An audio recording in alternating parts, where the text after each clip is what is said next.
L'ONG Voix des femmes est une organisation non gouvernementale créée depuis septembre 2000 et œuvrant pour le bien-être des femmes et des enfants au Burkina Faso. Moi, j'ai la présidente parce que si l'association est toujours là aujourd'hui, et c'est beaucoup grâce à elle. Et parler de l'association, je ne voudrais pas entamer sans avoir une pensée pieuse pour la toute première Aïché, qui malheureusement nous a quittés au moment où vraiment les choses avaient commencé à prendre de l'envergure. Voix de femmes est un regroupement de femmes et d'hommes désireuses d'apporter leur contribution au processus de développement. Nous avons vu le jour exactement le 6 septembre 2000. L'ONG Voix des femmes exécute plusieurs projets dans le cadre de sa mission. Ce sont entre autres: vous avez le projet construction de consensus pour mettre fin au mariage des enfants, les mutilations génitales féminines et les violences faites aux enfants. Je dois dire que c'est un projet qui est mis en œuvre depuis déjà plus de 3 ans et qui concerne l'ensemble des 184 villages des 6 communes rurales de la province du Kadiogo, la région du centre. Donc il y a 2 clubs justement par village et chaque club il y a 30 enfants. Donc à ce jour-là, ces enfants bénéficient activement justement des informations sur les violences faites aux enfants, sur les mutilations génitales féminines et sur justement le mariage d'enfants, et dans le but de les protéger. Bonga kinso wenge ton menga ne mbati bonga kinso wenge paswana yi bonga kinso wenge anama hada pakarum sasa ay ton design da budu donc ton men comme si leur ton sauté que c'est comme si n'a absolument autour par les bébés ton train qui se bi bon ton menga be village pour 100 ou maté que c'est faut même pas te faut aussi da te que c'est nyam men katar guyembi par bling dans tout mais on même tu l'as petit hansi de ça quand tu que c'est au palais ta tout de pantu man ici. C'est à travers les réseaux sociaux que j'ai connu le centre Voix de femmes qui faisait la promotion des réparations de séquelles de l'excision de façon gratuite. Donc voilà, je suis entrée en contact avec l'administrateur de la page et c'est lui qui m'a indiqué le centre. Et j'ai été bien accueillie et pour le moment ils sont en train d'entreprendre des démarches pour m'aider à retrouver la santé sexuelle. Ouais, on a sensibilisé justement les différentes populations, les adolescents et les adolescentes justement sur ces thématiques. Nous pouvions estimer à nos jours qu'on a quelque chose de presque 200 000 personnes que nous avons pu toucher justement à travers les différentes sensibilisations des masses. Le projet justement a un pan important qui est la prise en charge au niveau du Centre pour le bien-être des femmes. Nous avons reçu cette année-là 2111 cas, dont 96 cas de violences avérées, que ce soit des violences physiques, psychologiques, voilà, des traumatismes, justement sur des enfants de 0 à 19 ans. Nous avons aussi reçu une cinquantaine de cas venus effectivement de différentes localités, c'est-à-dire les communes rurales, où nous avons pu enregistrer en tout cas des cas de mariage d'enfants, des cas d'excision et des cas de violence justement basés sur le genre. Vous avez le projet qu'on appelle litige d'impact stratégique. C'est un projet qui est mis en œuvre avec un partenaire sud-africain qui s'appelle Initiative for Litigation in Africa. C'est-à-dire que c'est un projet dont l'objectif est de conduire des dossiers devant les juridictions, des dossiers de violences faites aux femmes, parce que c'est essentiellement centré sur les femmes, pour amener à un changement, j'allais dire institutionnel, changement juridique, changement politique, afin que les droits des femmes soient respectés. Renforcement de la résilience des femmes déplacées internes au niveau de la région du Centre-Nord. Ce projet vise à renforcer les capacités des déplacés internes en les amenant à être elles-mêmes des acteurs de sensibilisation des communautés. Ce projet soutient également les activités génératrices des femmes, l'éducation de la jeune fille, entre autres. Vous avez le projet qu'on appelle Siniyansigi, qui est un projet qui consiste un peu à renforcer la résilience des communautés touchées par les conflits et les changements climatiques. C'est un projet qui est financé par Save the Children et qui est mis en œuvre au niveau de la région de la Boucle du Monde, où nous avons une équipe qui travaille. Le projet a pour objectif de renforcer les gens à être résilients par rapport à la situation qu'ils vivent actuellement. Donc c'est vraiment un projet de résilience et de renforcement aussi, parce qu'il y a le changement climatique aussi qui rentre dans le jeu. Le projet mène des activités de sensibilisation, de proximité, que sont les causeries, et des activités de sensibilisation de masse, par exemple le théâtre forum. Le projet mène aussi des activités de renforcement de capacité, c'est-à-dire formation des jeunes, de la communauté, des familles. C'est vrai que nous ne sommes pas encore à la fin de l'année, mais nous sommes à près de 2000 personnes touchées par les sensibilisations. Dans ce chiffre que j'ai donné, les femmes sont les plus nombreuses. Ensuite viennent les hommes et les jeunes. Même les jeunes, on en a en garçons et en filles. Vous avez également le projet Activistes africains pour la justice climatique. Ce projet est mis en œuvre par Voix de Femmes qui représente une organisation de femmes basée au Kenya, plus précisément à Nairobi, du nom de FemNet. L'objectif du projet African Activists for Climate Justice, c'est vraiment de susciter une prise de conscience de façon holistique au niveau des populations, également des leaders, afin que nous prenions conscience des effets néfastes des changements climatiques et travailler en synergie d'action, mettre en place un réseau large et inclusif de lutte contre l'injustice climatique au Burkina Faso. Durant 2022, nous sommes à plus de 500 jeunes formés. Et nous avons également plusieurs femmes qui ont été formées. Je dirais même que le nombre de femmes formées dépasse celui des jeunes. Nous sommes à au moins plus de 600 femmes formées. Voix de Femmes intervient dans le cadre de ce projet au niveau des 6 communes rurales de la région du centre et également au centre nord à Kaya. Vous avez le projet Féministes en Action. Là également, c'est une initiative qui vise à promouvoir les droits des femmes.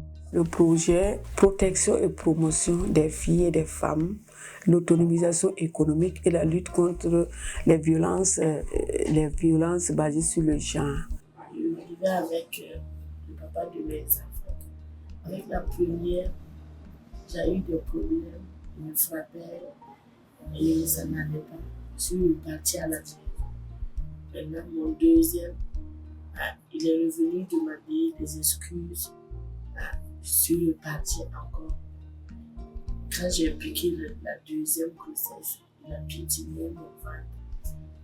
Et le col était ouvert. Il a fallu qu'on fasse un cerclage. Donc j'ai dû vendre mon moto. Et ma maman m'a fait le cerclage. Donc, après le cerclage, j'ai fait 6 ans à la maison, à famille. Il est revenu demander pardon. Nous sommes en train d'étendre les activités dans les 6 communes rurales du centre.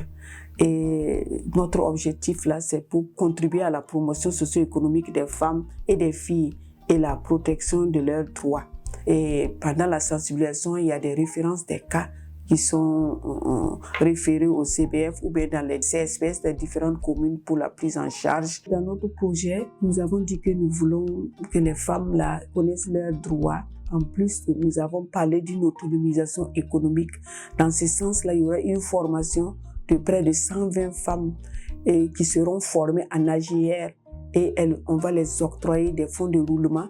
Nous devons atteindre 60 000 personnes en bénéficiaires directs. Et pour ces 3 mois, nous sommes à un total de 13 718 personnes. Et dont les bénéficiaires directs, là, nous sommes à 9 080. Et les bénéficiaires indirects, ça, c'est les hommes et les garçons. Et nous sommes là à 4 638 personnes qui sont déjà touchés. Nous avons le soutien aussi du Fonds mondial pour les femmes qui nous soutient dans les activités en matière de santé sexuelle et reproductive des jeunes et des adolescents. Donor Direct Action, dont nous bénéficions également des financements pour mener des actions de sensibilisation, de plaidoyer, pour mettre fin aux mutilations génitales féminines. Nous avons également le soutien du Fonds des Nations Unies en matière sur la population, qu'on appelle UNFPA, voilà, qui finance notamment le volet lutte contre les mutilations génitales féminines, lutte contre le mariage d'enfants, mais également le volet promotion de la santé sexuelle et reproductive, surtout en milieu scolaire. Le CBIF-GK a bénéficié d'une donation de la Fondation Mani Fonden de son Altesse la Princesse héritière de la Couronne danoise à la suite d'une visite qu'elle a effectuée au centre en 2021 afin de contribuer à assurer la prise en charge des filles victimes de violences. Et lorsque nous avons reçu les fonds, nous avons décidé qu'il fallait d'abord former ces filles-là, parce qu'il ne suffit pas de leur donner de l'argent et des équipements sans au préalable passer à leur formation. Ainsi, nous avons fait 3 types de formations. Et la première formation était intitulée « Compétences de vie courante ». Donc, au cours de cette formation-là, on a essayé de balayer un peu la timidité des filles et de leur donner confiance pour pouvoir mener à bien leur activité. Après, on les a formés au niveau des droits en santé sexuelle et reproductive. Et on a mis l'accent sur les méthodes de planification familiale. Étant donné que la plupart de ces filles-là sont tombées enceintes, certainement qu'elles ne connaissaient pas, elles ne maîtrisaient pas les méthodes de contraception. C'est la raison pour laquelle nous avons insisté sur ce volet-là, pour qu'elles puissent désormais, en tout cas, gérer leur sexualité. Donc après cela, maintenant, on a identifié 7 domaines d'activité dans lesquels ces jeunes filles pourraient s'exercer. C'est notamment la couture, où nous avons 4 filles, la restauration avec 11 filles, les produits cosmétiques avec 4 filles, les ventes d'habits pour bébé, 1 fille, la coiffure avec 4 filles. Il y a 1 fille qui souhaiterait s'exercer dans la gestion d'une boutique. Il y a 4 autres filles qui souhaiteraient en tout cas poursuivre leurs études, parmi lesquelles il y a 1 qui veut faire la 3e pour obtenir son BPC. Il y a 1 fille dont on a déjà payé la formation, auxiliaire en pharmacie. Un jour, j'étais assise et puis M. Walma m'a dit qu'on doit partir à l'école m'inscrire. C'est là que j'ai dit je veux faire ma formation en filière pharmacie. Donc je suis venue directement à l'école, il m'a inscrit, il a pris des tenues pour moi. Donc, je suis venue commencer les cours. Il y a 1 en 5e année, master lettres modernes, et 1 dernière qui fait son master en BTP, génie civil. Ce soir, je suis animée par des émotions de joie, car je viens de finir ma soutenance de mémoire de fin de cycle d'ingénierat. Je tiens à remercier l'ONG Voix des Femmes. L'ONG Voix des Femmes a vraiment participé à la réalisation de ces mémoires, car ils ont contribué à régler mes frais de scolarité. Bon, pour le reste, c'est vraiment des activités génératives de revenus. L'ONG Voix des Femmes a vraiment me soutenir, à faire quelque chose pour pouvoir subvenir aux besoins de mes enfants, pouvoir payer l'école de mes enfants. En tout cas, avec le soutien de l'ONG Voix des Femmes, je vais me concentrer, me battre et pour un meilleur avenir pour mes enfants. Et la première chose, je vais économiser pour chercher, même si c'est un outil, pour que demain mes enfants disent aux excuses, ils ont chez eux, au lieu de rester en famille. Je veux vraiment dire merci à ONG Voix des Femmes pour le soutien qu'ils nous font. Et merci beaucoup aussi à la généreuse personne qui veut nous aider aussi par Voix des Femmes. Dire merci infiniment. L'ONG apporte une contribution significative à la promotion et la protection de la femme et de l'enfant dans tous les domaines. Projet droit et santé des femmes au Burkina Faso, prévenir et réduire les vulnérabilités en contexte de crise et post-crise Covid-19. Et ce projet est né aussi dans le cadre du partenariat entre voix de femmes et équipes. L'objectif visé du projet par voix de femmes est de réduire les vulnérabilités des femmes et filles du secteur informel, des gares et des marchés de Ouagadougou et des communes rurales face aux violences basées sur le genre dans le contexte de la COVID-19. Les thématiques du projet, c'est quoi? C'est les VBG, violences basées sur le genre, c'est la DSSR, droit et santé sexuelle et reproductive, c'est le mariage d'enfants, c'est l'excision, entre autres. Nous avons formé 200 femmes victimes de VBG en éducation financière. La formation, c'était comment économiser, comment faire pour gérer le commerce, comment faire pour accueillir un client ou une cliente. Et le projet leur a octroyé chacune 50 000 francs comme subvention pour qu'elles essaient de rehausser leurs activités économiques. Après la formation, ils m'ont remis 50 000 francs d'aller ajouter à mon commerce. Vraiment, moi aussi j'ai pris ça. Je vais partir ajouter le commerce pour que ça aille. Par rapport à la sensibilisation communautaire, les animateurs ont pu réaliser 768 séances, donc séances de sensibilisation. Et à l'issue de ces 768 séances-là, ils ont pu toucher 141 605 personnes, dont 72 445 femmes et filles et 69 160 hommes et garçons. Et parmi ces personnes touchées, ils ont pu référer 224 victimes de VBG. Pour nous, c'est une satisfaction morale. En termes de services, ces services-là sont organisés autour du Centre pour le bien-être des femmes et la prévention des mutilations génitales féminines, qui est un outil de mise en œuvre de la politique de voix de femmes. L'équipe est organisée un peu autour du centre, mais au-delà de Ouagadougou, nous avons des équipes, par exemple à Kaya, nous avons des équipes dans la boucle du Moun, nous avons ce qu'on appelle des points focaux dans pratiquement toutes les régions. Où de temps en temps, en fonction des partenaires, nous arrivons à financer les activités de ces points focaux. Vous avez le service comptable et financier, vous avez le service suivi-évaluation. Nous avons également un service de communication. Vous avez le secrétariat, comme je l'ai dit, il y a toute l'unité du CBF, c'est-à-dire le service santé. Je suis chargée des consultations médicales.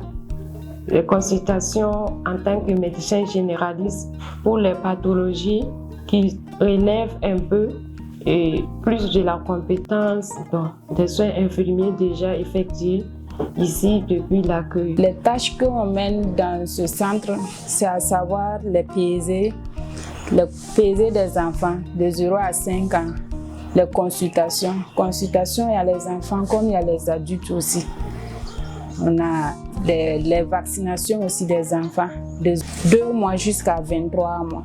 Ici, dans le centre pour le bien-être des femmes, les prestations que nous offrons aux femmes, nous faisons la consultation prénuptiale, consultation postnatale, prénatale, la planification familiale, le dépistage des lésions précancéreuses du sein comme du col de l'utérus et la prise en charge aussi. Nous cherchons les cas d'excision au niveau de la communauté, même au niveau des femmes qui viennent pour la consultation. Il y a la prise en charge aussi des soins après avortement. De janvier à octobre 2022, les consultations qu'on a eu à faire pour ce qui concerne les filles, on a eu 724.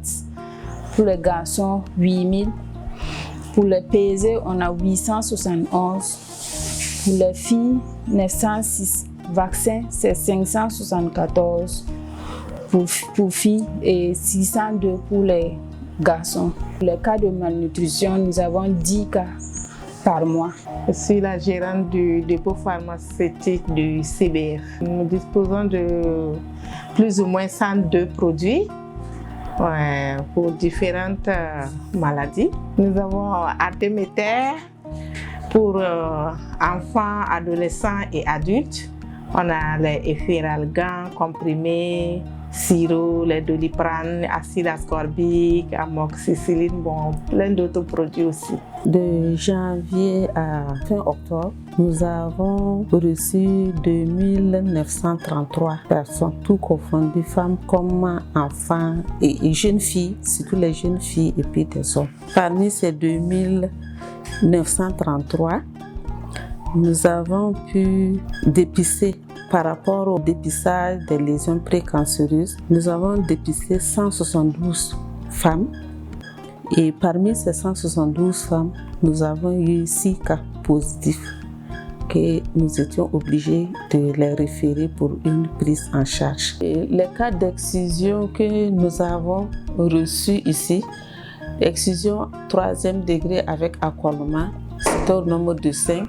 Et elles ont été toutes prises en charge médicalement et psychologiquement. Je suis chargé de l'accompagnement psychologique des cas que Voix de Femmes reçoit au niveau du Centre pour le bien-être de la femme, CBF, et des cas qui sont référés par les collaborateurs, notamment les gestionnaires de cas, et aussi les techniciens d'appui communautaire, et les agents de santé aussi qui nous réfèrent aussi des cas. Au cours de cette année 2022, nous avons reçu au moins 33 femmes. Voilà. Au niveau des femmes, ce sont généralement des femmes victimes de violences domestiques, violences morales, violences psychologiques. Voilà. Violences physiques. En dehors aussi des femmes, il y a aussi beaucoup plus aussi les jeunes filles. Mais au cours de l'année, nous avons reçu au moins 46 jeunes filles, mais ou en grossesse. Au niveau du centre ici, il se peut, je prends l'exemple au niveau de l'infirmerie, quelqu'un vient avec son problème et que ça trouve un cas qui doit être résolu au niveau des gestionnaires. Ils s'occupent de la partie santé et la partie sociale, ils nous envoient ce cas-là.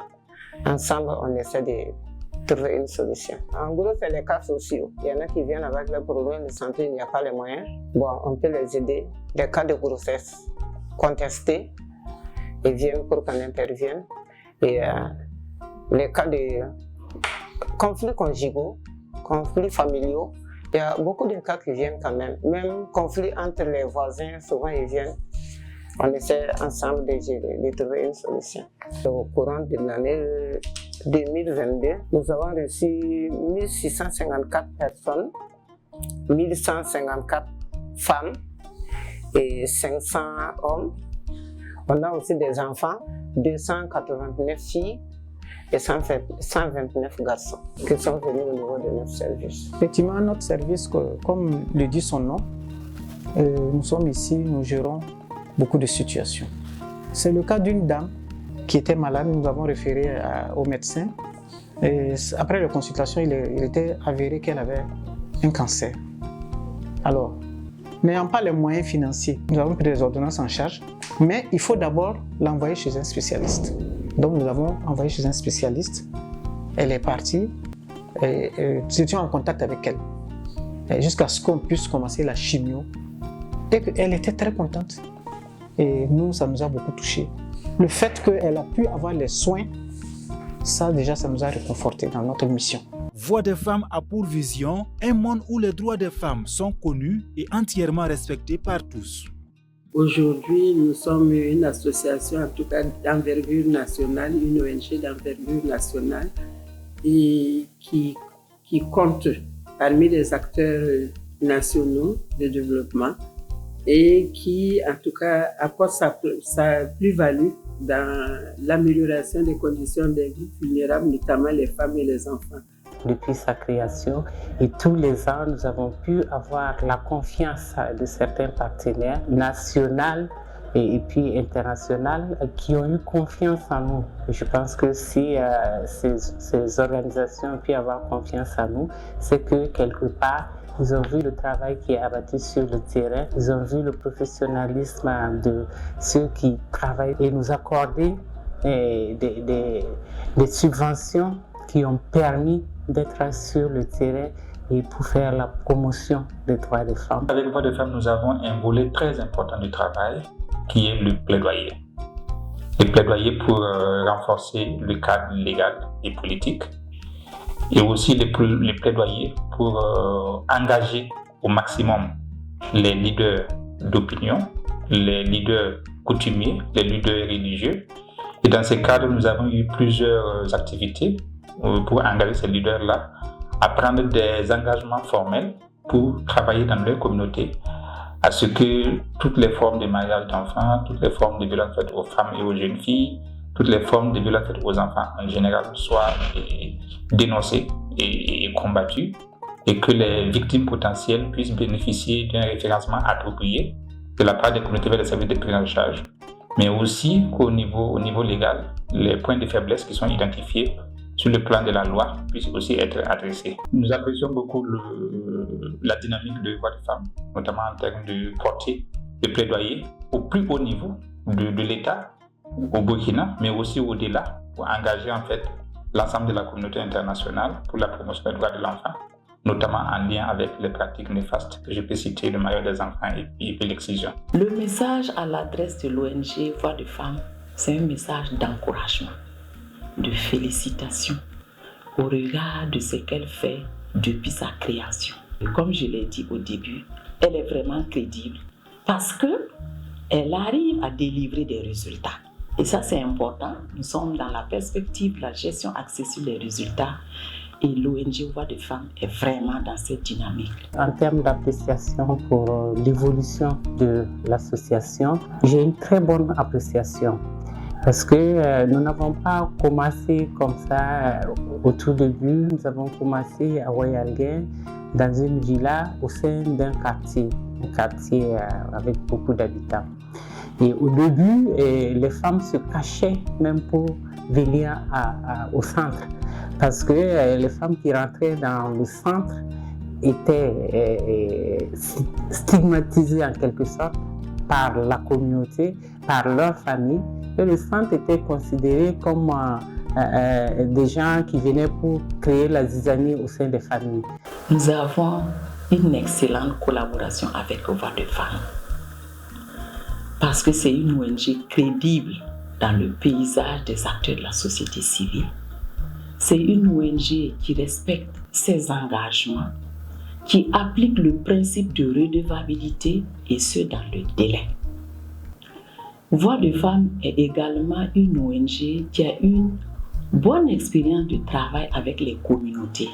Et la stratégie communautaire est l'un des pas importants dans la démarche de l'UNFPA.